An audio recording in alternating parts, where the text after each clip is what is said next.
So that's it, then? Maggie's voice was steady.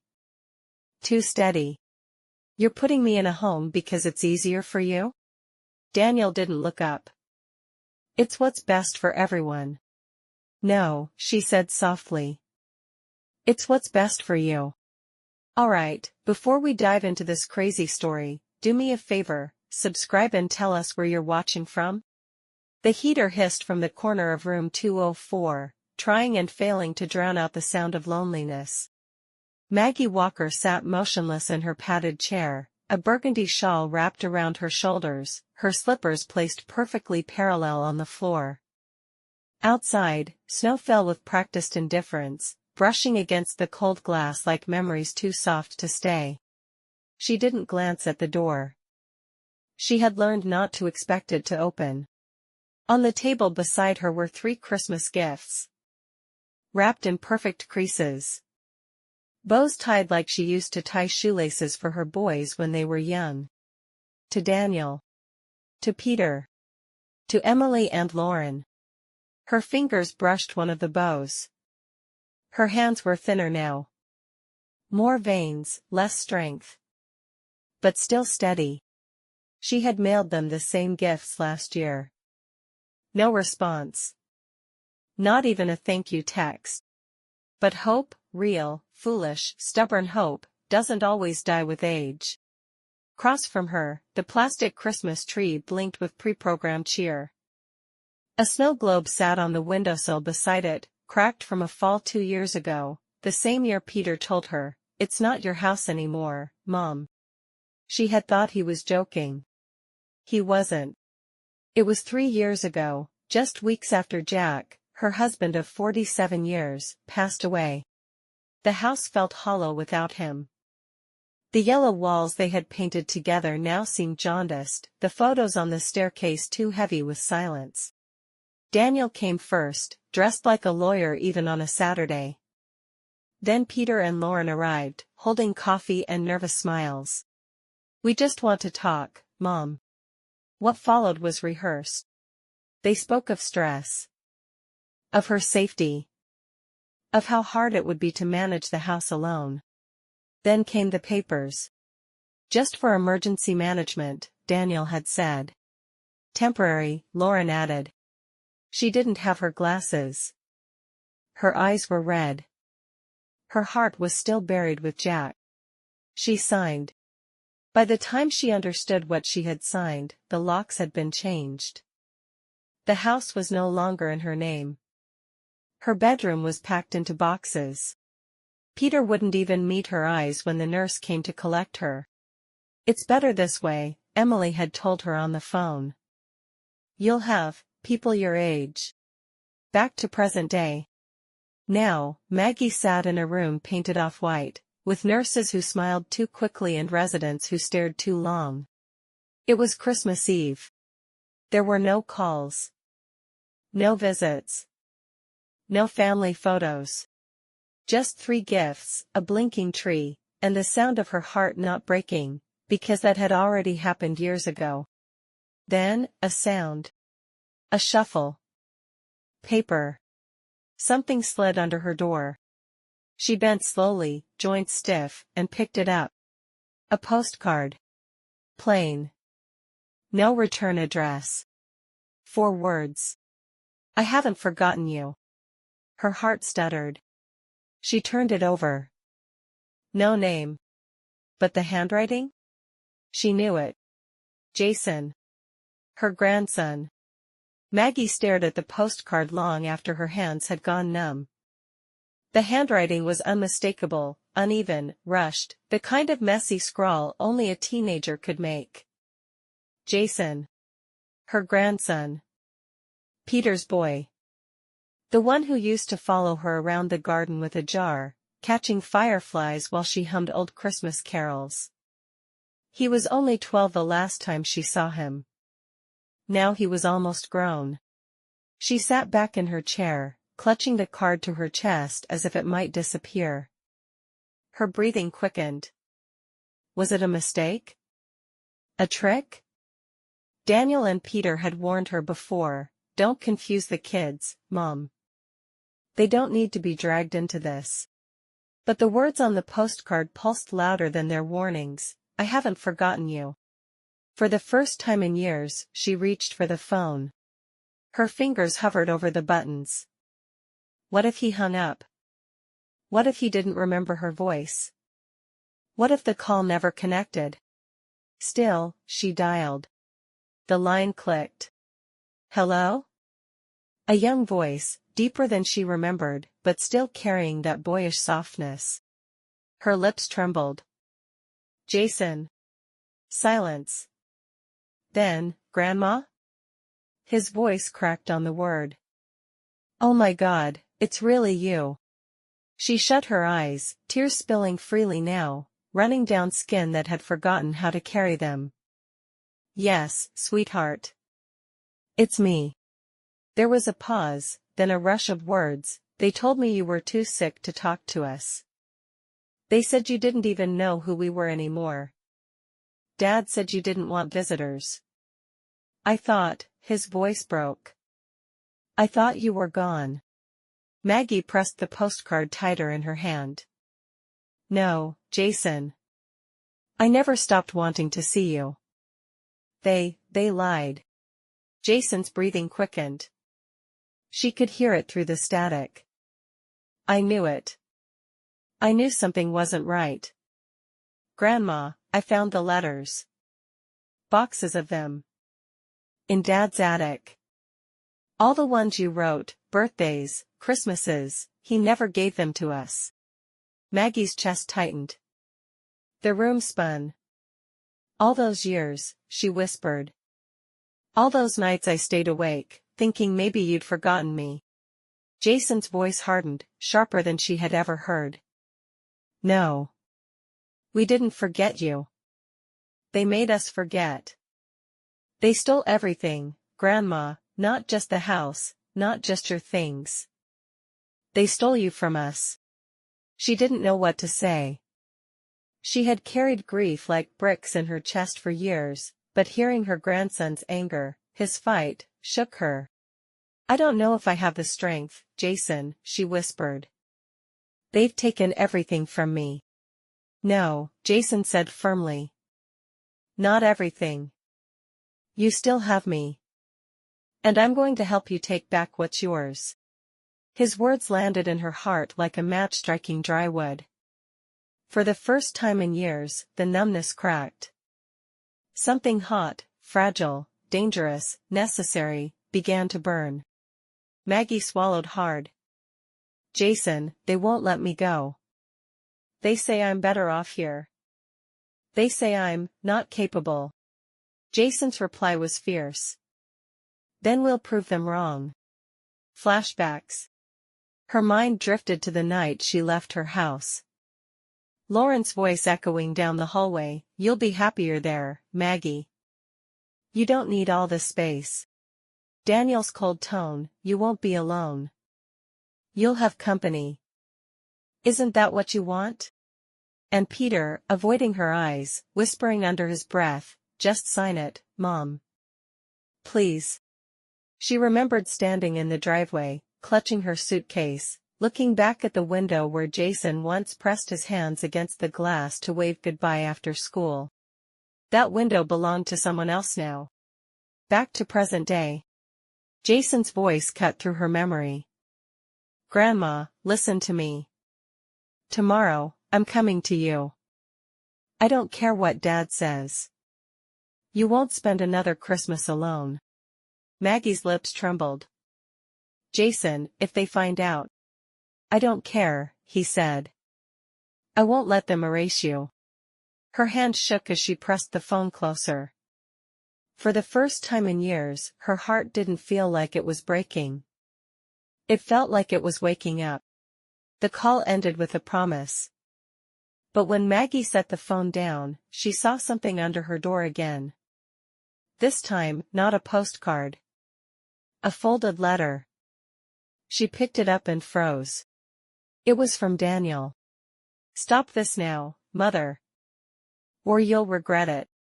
Maggie stood frozen, the letter from Daniel still in her hand, her eyes darting between the folded warning and the sound outside her door. It wasn't her imagination. She knew that voice. Jason. She rushed to the window, pulling back the thin curtain. Down below, near the front entrance of the care home, she saw him. He was taller than she remembered, his hair messy under a winter cap, his sneakers soaked from the snow. In one hand he held a backpack, in the other, the same scarf she knitted him when he was 10. Her throat tightened. She pressed her trembling fingers to the glass. Jason looked up. Their eyes met. He raised the scarf and waved it like a flag of battle. Maggie's heart thudded. For a second, she forgot about the cameras in the hallways, about Daniel's letter, about the rules that had become invisible chains around her wrists. But then the door clicked open. Nurse Kelly. Maggie? What are you doing out of bed? It's late, she paused, following Maggie's gaze to the window. Her face softened instantly. Is that your grandson? Maggie turned, desperate. Please, Kelly. Let him in. Just for tonight. The nurse hesitated. Rules. Regulations. But then she sighed. 5 minutes. That's all I can give you. And you didn't hear it from me. Moments later, Jason burst through the doorway, snowflakes still clinging to his jacket. Grandma, he said, his voice cracking as he rushed forward.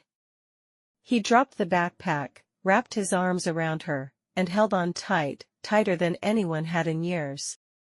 Maggie buried her face in his shoulder, breathing him in like life itself. Jason, you came. Of course I came, he said fiercely. They can't keep me from you. Not anymore. Her tears soaked into his jacket, but she didn't care. They'll be furious, she whispered. Daniel already warned me. They'll make this worse for you. Jason pulled back, his eyes blazing. Let them try. I don't care what they say, Grandma. They lied about you. They stole from you. And I'm not going to let them win. Maggie shook her head weakly. What can we do, Jason? They own everything. Even me. He knelt in front of her chair, gripping her frail hands with his strong ones. No, Grandma. That's what they want you to believe. But I found proof. Papers. Letters. They tricked you. You're still the rightful owner of the house. Her breath caught. You found it? Yes, he said firmly. And we're going to fight. Together. The conviction in his voice sent a shiver down her spine. For years she had been told she was helpless, fragile, powerless. But in Jason's eyes, she saw something else. A reflection of the woman she used to be. A woman who still had a fight left in her. The door creaked again. Nurse Kelly peeked in nervously. Time's up. He needs to go. Jason looked back at her, jaw clenched. I'll be back tomorrow. We'll make a plan. Don't give up on me, Grandma. Not now. He squeezed her hands once more, then slipped out, his scarf trailing behind him. Maggie sat still, her heart racing like it hadn't in years. The warning letter from Daniel was still on the floor. She bent down, picked it up, and tore it in half. Her voice was steady as she whispered to the empty room. Let them come. Maggie looked up from her chair as the door swung open. Daniel stood in the frame, tall and polished in his tailored overcoat, snow still clinging to his shoulders. His jaw was tight, his lips a hard line. Behind him, Nurse Kelly lingered nervously before retreating, leaving them alone. Daniel, Maggie said softly. She hadn't spoken his name out loud in months. It felt foreign now, heavy with disappointment. He closed the door behind him, his shoes clicking against the linoleum. I heard Jason was here last night. Her breath caught, but she didn't flinch. He was. Daniel's eyes narrowed. You know you're not supposed to see him without my approval. The courts gave me guardianship for a reason. Maggie straightened, her frail frame braced with a quiet strength. The courts gave you signatures I didn't understand, Daniel. Don't twist it into something noble. He exhaled sharply, almost a laugh. You're being dramatic. We've done nothing but protect you.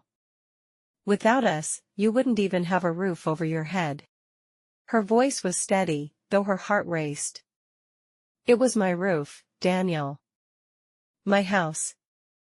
My husband and I built that home from nothing, and you stole it from me. Daniel's face hardened. We didn't steal it. You gave it up. You signed the papers. You know damn well I didn't know what I was signing. Her hands trembled, but she held his gaze. You took advantage of a widow drowning in grief.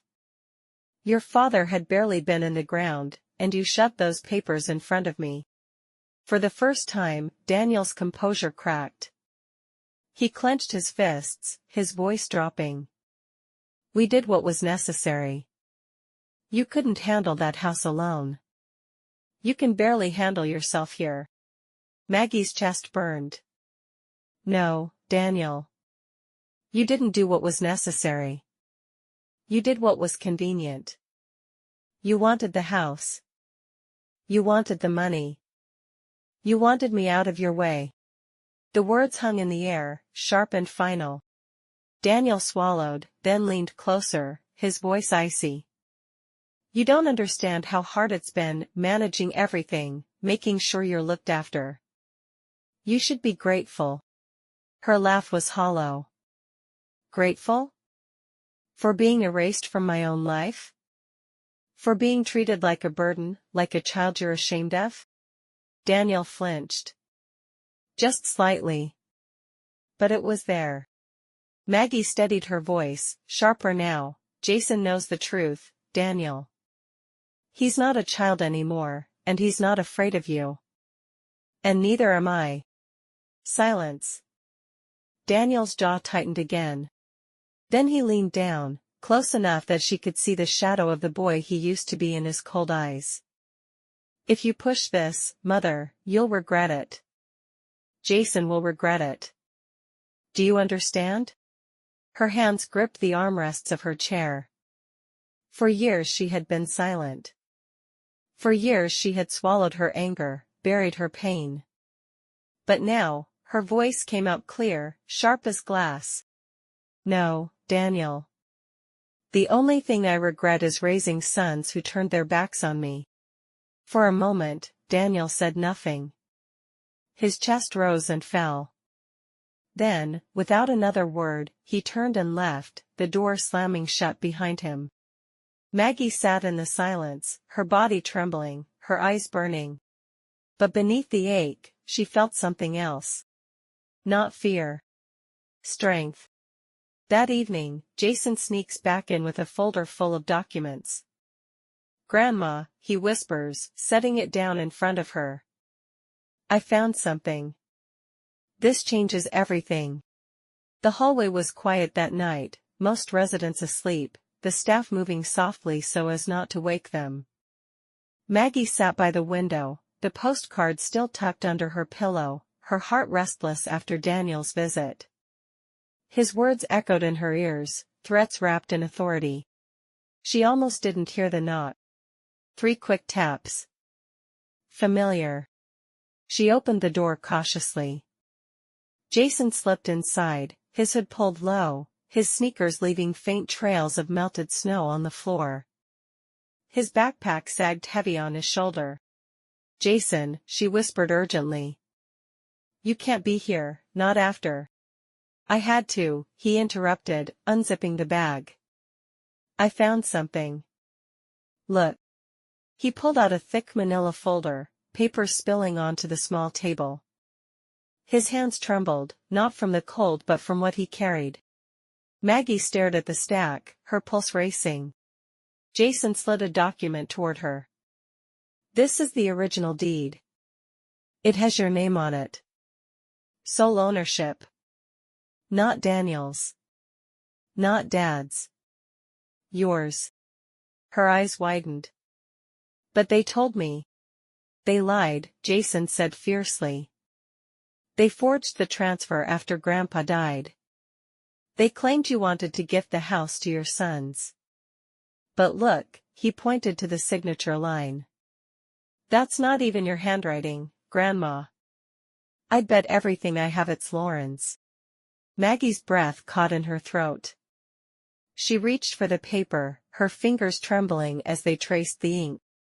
Jason kept going, pulling out more sheets. And these letters? You wrote them. I found them in Dad's attic. Dozens of them. Birthdays, Christmases, they never let us see them. They hid everything from us. Her chest constricted, anger and grief colliding in her veins. All those nights I thought you forgot me. Jason's jaw tightened. We didn't forget you, Grandma. We were kept from you.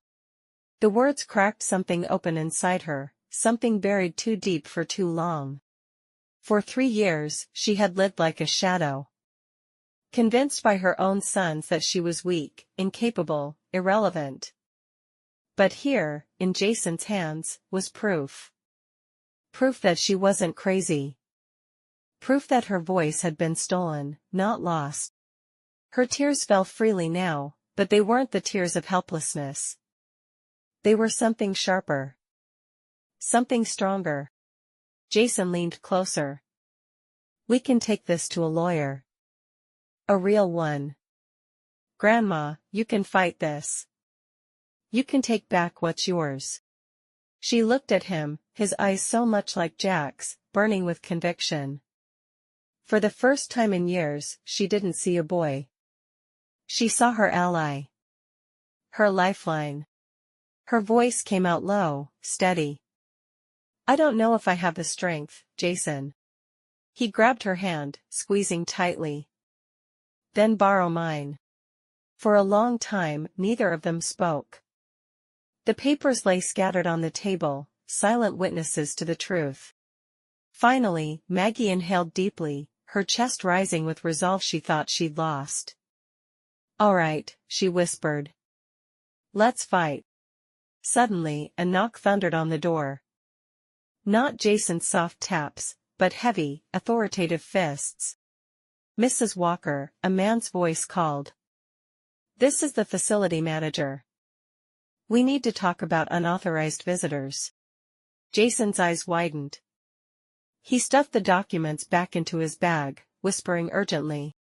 Don't let them take this from you. Jason froze, clutching the folder tight against his chest. Maggie's heart raced as the voice outside repeated, firmer now. Mrs. Walker, please open the door. We know your grandson is inside. Maggie's breath caught. Jason, go. If they find you here. No, he whispered fiercely. Not until you're safe. Another knock. Then the rattle of a key in the lock. Maggie stood quickly, her body shaking, her shawl slipping from her shoulders. She pulled the folder from Jason's hands and shoved it under the cushion of her chair just as the door opened. 2 people stepped in, the facility manager, Mr. Price, tall and gray-suited, and Nurse Kelly, her face pale with unease. Mr. Price's eyes swept the room. Jason Walker. You know visits after hours are not allowed. Especially not unsupervised. Jason stood straighter, defiant. She's my grandmother. I have every right to see her. Not without her guardian's consent, Mr. Price said sharply. And your father has made his wishes clear. The words cut through Maggie. Your father. Jason's father. Her son. Her betrayer. Even here, his shadow controlled her life. Jason clenched his fists. He doesn't own her. Mr. Price turned to Maggie. Mrs. Walker, do you understand the consequences of breaking facility rules? This is for your safety. Her safety. That word again. It tasted like poison now. Her lips trembled, but she forced herself to speak. My safety does not belong to Daniel. It does not belong to you. It belongs to me. The room went still. Even Nurse Kelly looked startled by the steel in her voice. Jason squeezed her hand quickly, grounding her. Mr. Price cleared his throat. Be that as it may, rules are rules. Jason, you need to leave. Now. Jason glared at him, then looked back at Maggie. His eyes burned with a promise. This isn't over, Grandma. I'll come back. With help. Before she could answer, Mr. Price motioned him toward the door. Jason let go of her hand slowly, reluctantly, then walked out, his head high. The silence he left behind was suffocating. Mr. Price adjusted his tie. Mrs. Walker, I advise you to discourage your grandson from these visits. It will only create complications. Maggie's jaw tightened. The only complication is being trapped here. His expression hardened. Without replying, he left the room. Nurse Kelly lingered for a moment, her eyes kind but sad. She whispered. Hold on, Maggie. Not everyone here agrees with him. And then she was gone. Maggie sank back into her chair, her chest rising and falling rapidly. She reached under the cushion, pulled the folder out, and held it to her chest like a shield. Her whole body trembled. But this time, not from fear. From fury. They had silenced her for years. But with Jason's help, they wouldn't silence her again. The phone on her nightstand rang suddenly, shattering the silence. Maggie picked it up with shaky hands. Daniel's voice hissed through the line. Mother, if you try to fight me, I will destroy you. The phone call left Maggie's hands trembling long after the line went dead. Daniel's words clung to her skin like ice. If you try to fight me, I will destroy you. She sat in her chair, clutching the receiver, staring at the folder of documents Jason had brought. For so long, she had let silence be her survival. Let obedience keep the peace. But silence hadn't saved her. Silence had buried her. The next afternoon, Jason appeared again, this time during visiting hours. His eyes scanned the room nervously before settling on her. Grandma, he whispered, sliding into the chair beside her, I found a lawyer. She's tough. She's not afraid of men like Dad and Uncle Daniel. But we have to move fast. Maggie's voice wavered. Jason. I don't know if I can. The courts, the judges, they'll believe them over me. Jason leaned forward, his tone urgent. Then let them hear you. Really hear you. You've stayed quiet for too long. You have every right to fight back. She looked at him, seeing not the little boy who once chased fireflies in her backyard, but a young man carrying fire in his chest. He was right. Every day she had stayed quiet, she had lost more of herself. Tell me about this lawyer, she said, steadying her voice. Jason's face lit with determination. Her name's Sandra Brooks. She specializes in elder law, cases just like yours. I sent her copies of the deed and the letters. She thinks you have a strong case. Maggie's breath caught. Hope was dangerous. Hope had betrayed her before. But now it pulsed through her veins like something alive. Jason continued, lowering his voice. She's coming tomorrow to meet you. But Grandma. Dad and Daniel will fight. Hard. They'll call you confused, unstable. They'll try to tear you apart in front of a judge. Maggie's hands tightened on the folder. Her voice came out quiet, but firm, then let them try. I've survived worse. Jason smiled, relief softening the sharpness in his eyes. That's the grandma I remember. They sat in silence for a moment, the weight of what lay ahead pressing down on both of them. Then Maggie spoke again, more to herself than to Jason. For years, they've treated me like dust. Something to sweep into a corner. But I built that house. I built them. And I will not be erased. Jason's hand found hers. We'll make them remember, Grandma. Every single one of them. The clock on the wall ticked loudly, as if counting down to the moment everything would change. The next day, Sandra Brooks walks into room 204. She sets her briefcase on the table, opens it, and slides out a single sheet of paper. Mrs. Walker, she says calmly, what your sons did wasn't just cruel. It was criminal. And I intend to prove it. Sandra Brooks was not what Maggie expected. She was younger, early 40s, sharp in a navy suit, eyes steady and unflinching. When she shook Maggie's hand, her grip was firm, not the false gentleness most people used with the elderly. Jason sat beside Maggie, his knee bouncing with nervous energy. Sandra laid out her papers across the small table in room 204. Mrs. Walker, she began, her tone calm but direct, I've reviewed everything Jason sent me. The deed. The guardianship forms. The letters. It's worse than you know. Maggie's chest tightened. She had braced herself for bad news, but Sandra's voice carried the weight of something more sinister. Sandra tapped the deed with her pen. This document claims you willingly transferred ownership of your home to your sons after your husband's death. But here's the problem, the notary who supposedly signed off on this retired 10 years before this paper was filed. Maggie blinked, confusion giving way to horror. You mean, it's fake? Not just fake, Sandra said grimly. Fraud. They fabricated the entire transaction. Which means, legally, the property should never have left your name. Jason sat forward, anger flashing across his face. I knew it. I told you, Grandma. They lied. But Sandra wasn't finished. She slid another paper across the table. And this? The guardianship petition your son Daniel filed?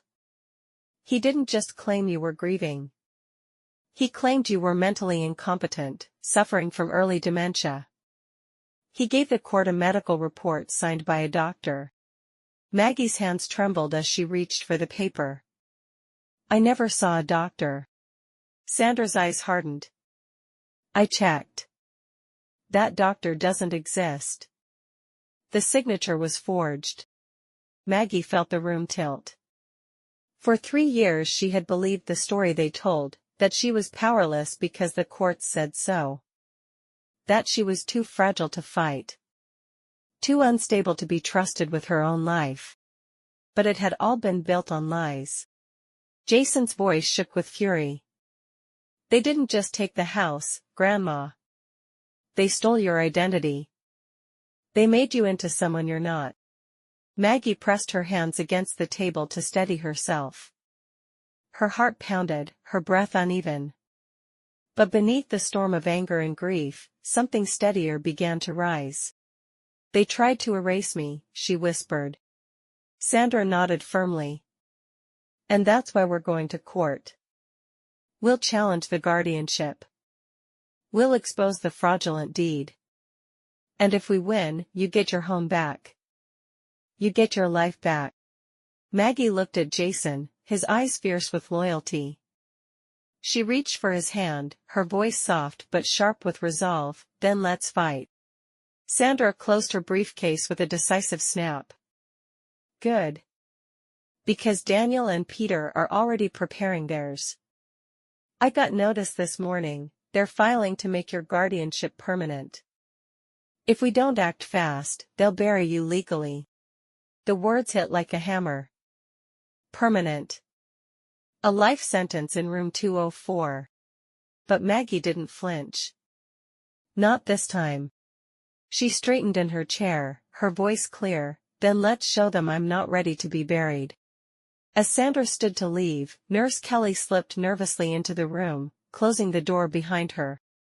Her face was pale. "Mrs. Walker," she whispered, glancing toward the hall. "Your sons know you've contacted a lawyer. And they're already here." The common room fell quiet when they walked in. Daniel in his dark coat, collar turned up, face tight with annoyance. Peter trailed behind, quieter, his shoulders hunched, but his wife Lauren's sharp presence filled the space like a blade. Maggie sat by the window, the winter light pale against her face. Jason hovered protectively at her side, but Sandra had already left, promising to prepare filings by morning. Daniel didn't waste time. "Mother," he said coldly. "We need to talk." Maggie lifted her chin. "Then talk." Peter shifted uncomfortably. "Mom, why are you doing this? Why drag us all through court? We've done everything for you." "Everything?" Maggie's voice cracked but didn't break. "You locked me away. You stole my home. You cut me out of my grandchildren's lives. That's what you call everything?" Lauren folded her arms, her voice dripping with disdain. "Don't twist this. You weren't safe on your own. You forget things. You lose track of time. You signed the papers willingly." "I signed because you shoved them under my nose the day I buried my husband," Maggie snapped.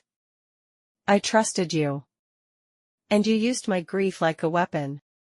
The room buzzed with the weight of her words. Even Peter's eyes flickered with guilt before Daniel cut in sharply. "You're confused," Daniel said, his voice rising. "You've always been emotional, Mother. That's why the courts trusted us. Because we're the stable ones. We're the ones who can make the hard decisions." Jason stepped forward, his voice fierce. "Stable?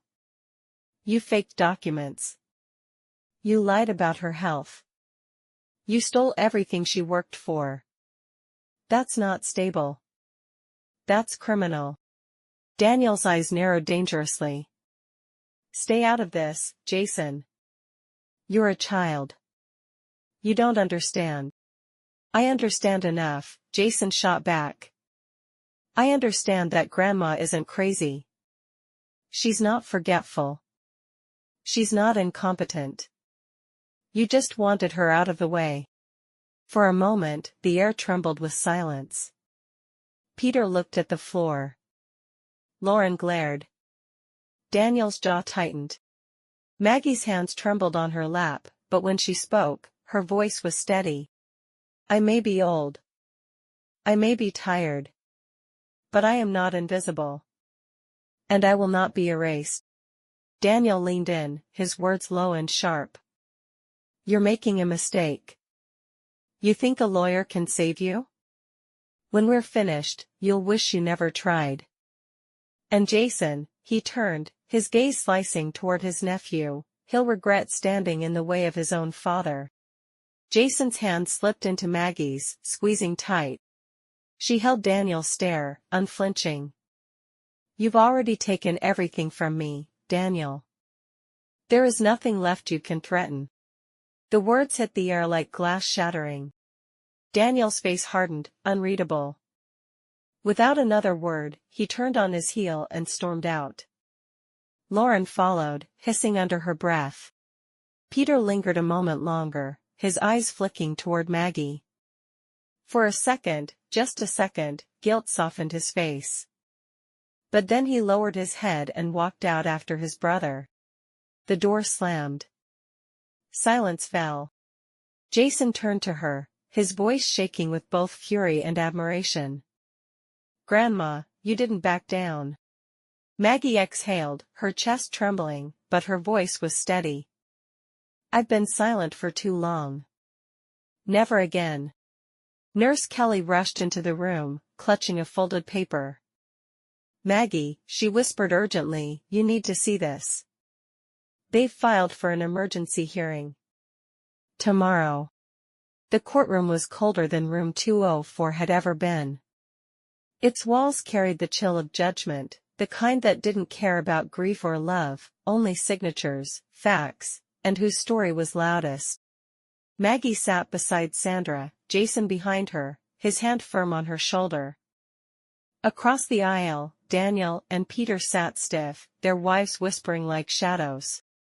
Sandra spoke first, her voice calm but sharp. "Your Honor, we will prove that my client's guardianship and property transfer were obtained through fraud, forged signatures, fabricated reports, and deceit by her own sons." The judge nodded. "Let's hear from Mrs. Walker." Maggie rose slowly, gripping the table for balance. The room seemed to blur, but her voice cut through it steady. "For 3 years, I have been told I was weak. That I was confused. That I was better off silent. But I am not confused. I am not weak. And I will not be silent any longer." Her gaze locked on Daniel. "You took my home. You buried my letters. You lied about my health. Not to protect me, but to erase me. I may be old, but I am not invisible." The judge studied her, then leaned back. "Very well. I'll review the evidence overnight and issue a ruling tomorrow." The gavel fell with a sharp crack. As Maggie left the courtroom on Jason's arm, Daniel brushed past her, his whisper like venom. "Enjoy tonight, Mother. Tomorrow, you'll have nothing." Snow fell heavier that night, blanketing the parking lot of the care home in silence. The halls were half empty, most residents taken home by their families for the holiday. Laughter and music drifted faintly from the dining hall where a few staff had strung up lights and tinsel. But in room 204, there was no celebration. Only waiting. Maggie sat in her chair, the small plastic Christmas tree glowing faintly beside her. Jason sat on the floor with his back against her bed, knees pulled up, his eyes tired but alert. He hadn't left her side since court ended. Neither of them had spoken much since Daniel's hissed threat. The words still lingered in the air, a shadow neither of them wanted to name. Finally, Jason broke the silence. "Grandma, what if the judge believes them?" His voice was quiet, edged with fear. "What if they win?" Maggie turned to look at him. For years, she had swallowed her own fears in silence, letting them gnaw her hollow.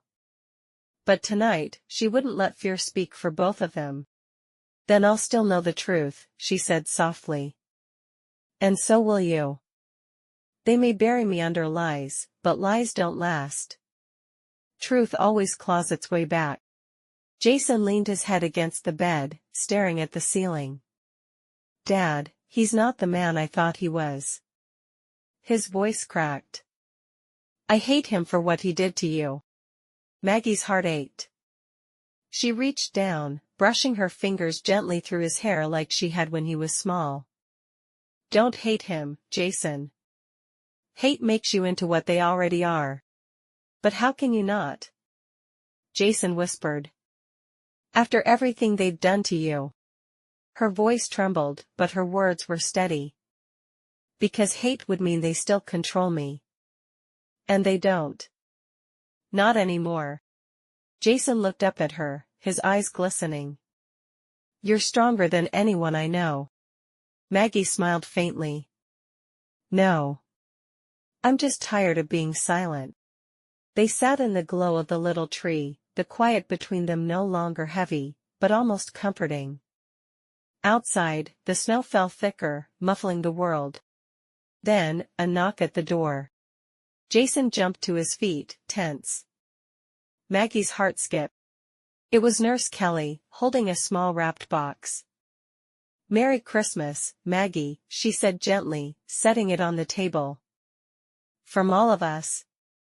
We wanted you to have something tonight." Maggie's throat tightened. "Thank you, Kelly." As the nurse slipped out, Jason picked up the box and handed it to her. Inside was a delicate snow globe, a real one, not plastic like the one on her shelf. Inside, two tiny figures stood before a little house, snow swirling around them. Jason stared at it, then whispered, "That's you. That's what we're fighting for." Maggie cradled it in her hands, her voice barely audible. "Then let's win it back." The clock ticked past midnight. Christmas morning had come, but for Maggie, the holiday didn't matter. Only the ruling tomorrow did. As Jason drifted to sleep on the chair beside her, Maggie sat awake, watching the snow globe. The phone on her nightstand suddenly buzzed with a text alert. From an unknown number. "Tomorrow, you'll lose. Stay quiet, or I'll make sure you never leave that room." Snow clung to the courthouse steps, crunching under Jason's shoes as he steadied his grandmother's arm.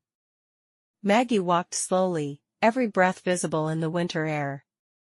The snow globe from the night before was tucked into her coat pocket, a small reminder of what she was fighting for. Inside, the courtroom was tense, every seat filled. Reporters sat in the back, pens poised. The story of an elderly woman accusing her own sons of betrayal had spread overnight. Maggie lowered herself into her chair, Sandra at her side, Jason behind her. Across the aisle, Daniel and Peter sat rigid, eyes forward, their wives whispering sharp words into their ears. The judge entered. The room rose. The gavel struck. "Mrs. Walker," the judge began, "after reviewing evidence, there are troubling inconsistencies in the documents provided by your sons. I will now hear final arguments." Sandra rose, her voice steady, cutting the silence like a blade. "Your Honor, my client's so-called guardianship was built on fraud. The medical report submitted by Daniel Walker came from a non-existent doctor. The deed transferring ownership of her house was notarized by a man retired for nearly a decade. These aren't mistakes. They are deliberate lies." Gasps rippled. Maggie's heart pounded. Daniel's lawyer stood quickly. "Objection. These claims are unsubstantiated." "Not anymore," Sandra said, sliding a folder across the table. "This morning, we located the real notary. He provided a sworn affidavit confirming his signature was forged. And here," she held up a digital recorder, "is a recording of Peter and his wife discussing how they plan to get rid of the old woman." The courtroom erupted. The judge slammed the gavel. "Order." Peter's face went pale. Lauren reached for his hand, but he pulled away. Daniel's jaw tightened, but his eyes flickered, a flash of panic beneath the mask. Sandra turned, her voice ringing with finality. "Mrs. Walker is not incompetent. She is not unstable. She is the rightful owner of her home, and her sons attempted to strip her of her freedom through lies and forgery. If this court believes in justice, there is only one ruling." The judge leaned forward, eyes sharp. The silence was suffocating. "Daniel Walker. Peter Walker. The court finds that you engaged in fraudulent transfer of property and misrepresentation of medical evidence. Effective immediately, guardianship is revoked. Margaret Walker retains her full rights, including ownership of her home." Maggie's breath hitched. Jason gripped her hand so tightly it hurt, but she didn't mind. Her eyes filled with tears she hadn't let herself shed in years. The judge's gavel struck again. "This hearing is adjourned." For a moment, Maggie couldn't move. Couldn't breathe. The weight of years of silence seemed to lift all at once. Jason leaned close, whispering, his voice breaking with relief. "You did it, Grandma. You're free." Maggie's voice trembled, but her words were clear. "No, Jason. We did it." As Maggie rose to leave, Daniel pushed back his chair violently, his face twisted with rage. He leaned close, his words venomous and low. "You may have won in there. But don't think you've won with me." The cab pulled up slowly to the quiet Queen Street, its tires crunching over slush and salt. Maggie sat upright in the back seat, Jason beside her, his hand wrapped firmly around hers. The old neighborhood looked both familiar and foreign. Houses dressed in Christmas wreaths, children pulling sleds across sidewalks, the same bakery on the corner with its neon sign buzzing faintly in the window. And there, at the end of the block, her house. Her breath caught. The yellow shutters were faded, the paint chipped. The rose garden Jack had planted was gone, dug up and paved over into a driveway. The front porch sagged slightly, its swing missing. But the bones of it, the walls, the windows, the chimney, they were still hers. The cab stopped. Jason jumped out first, circling to open her door. Maggie stepped onto the icy pavement slowly, her cane steadying her. She stared at the house, her chest rising and falling, her heart pounding as if she were 30 years younger. Jason squeezed her hand. "You ready?" She nodded, though her throat was too tight to speak. Together, they walked up the path. The key Sandra had fought to retrieve weighed heavy in Maggie's palm. For a moment, her hand trembled, unable to move. Jason placed his hand over hers. "It's yours, Grandma." "Always was." She slid the key into the lock. Turned it. The door creaked open. The air inside was colder than she remembered, smelling faintly of dust and emptiness. The furniture was gone, replaced with cheap chairs and boxes left behind by Daniel and Peter. The walls bore fresh nail holes where family photos once hung. Her chest tightened. She stepped forward anyway. In the living room, her eyes fell on the fireplace. Bare now, stripped of garland and stockings. Once, Jack had insisted on hanging them even when the boys were too old to care. "Tradition keeps us alive," he used to say. Maggie's hand pressed to the mantel. "I'm home, Jack," she whispered. Jason trailed behind her, watching carefully. His voice was soft.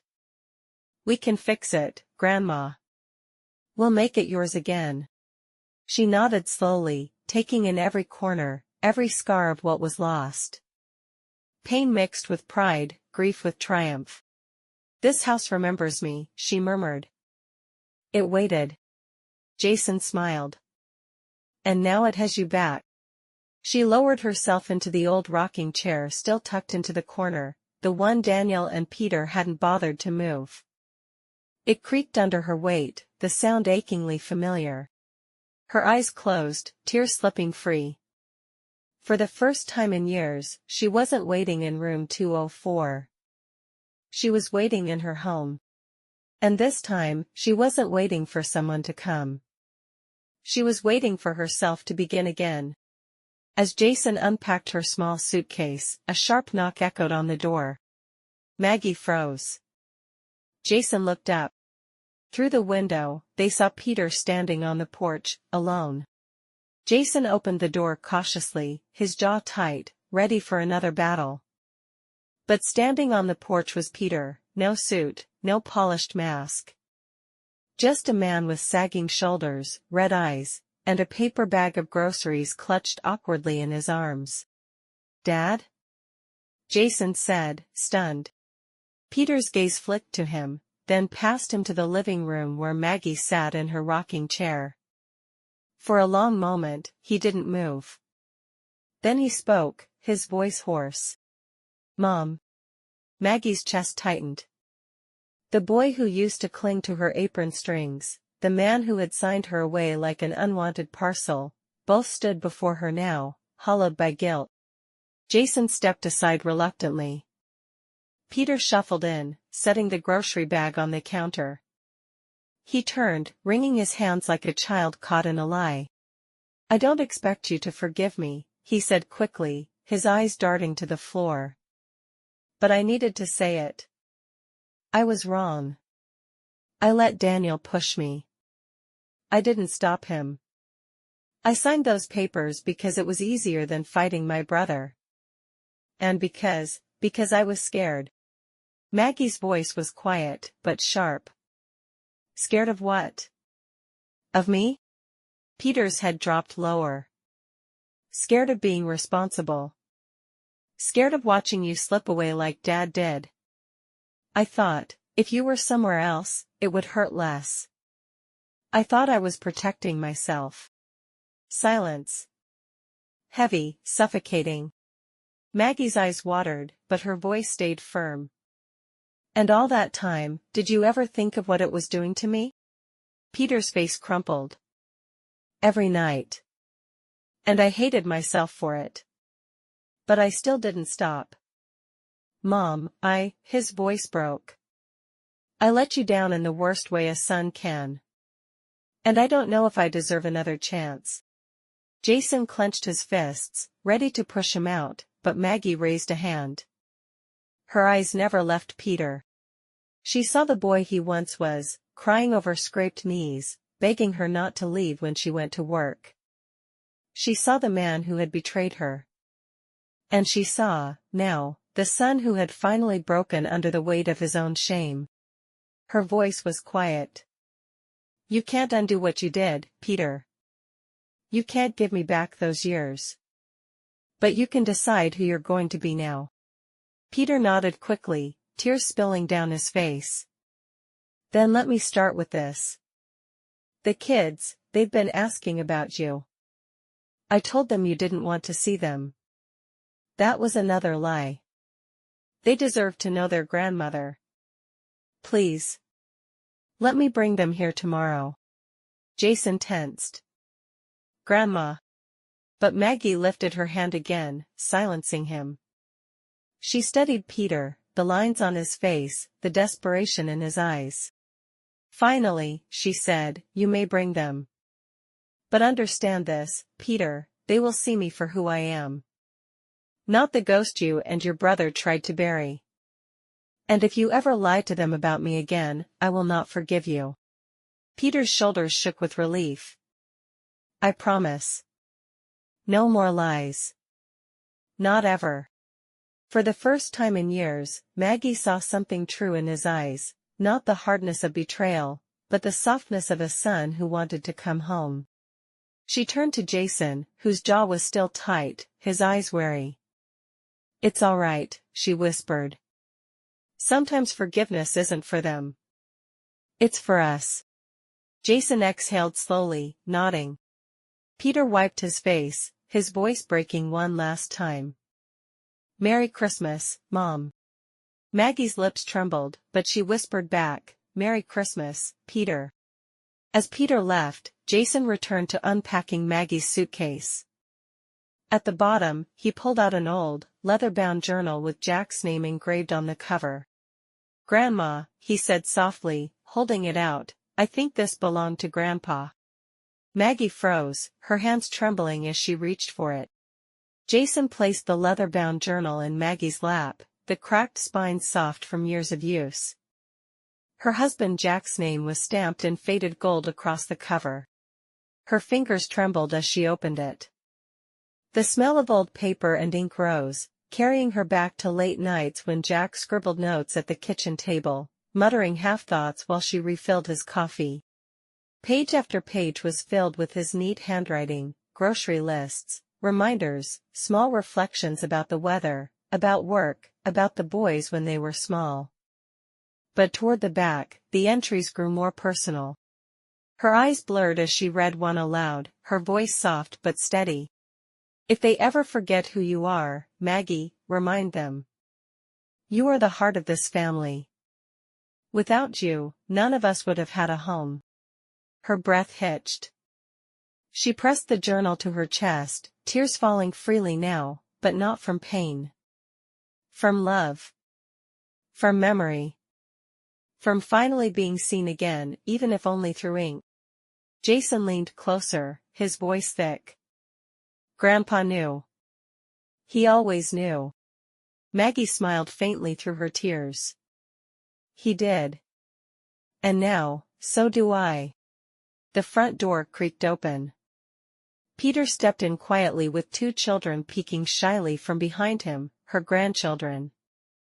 They hesitated for only a moment before rushing forward, climbing into her lap as if no time had passed. Grandma, they cried, wrapping their small arms around her. Her rocking chair groaned under the sudden weight, but Maggie didn't care. She laughed, a sound she hadn't heard from herself in years, as she held them close. Jason stood behind her, smiling, his arms folded in quiet triumph. For the first time in a long time, the house felt alive again. Maggie looked around, the cracked walls, the empty mantel, the dust that clung to corners. It was imperfect. But it was hers.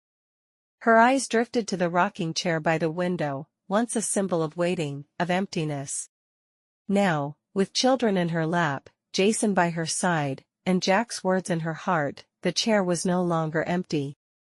She leaned back, closed her eyes, and whispered, "Merry Christmas, Jack." I came home. Snow fell softly outside, covering the world in white. Inside, the warmth of family, fragile, mended, imperfect, filled the house once more. The chair was never empty again.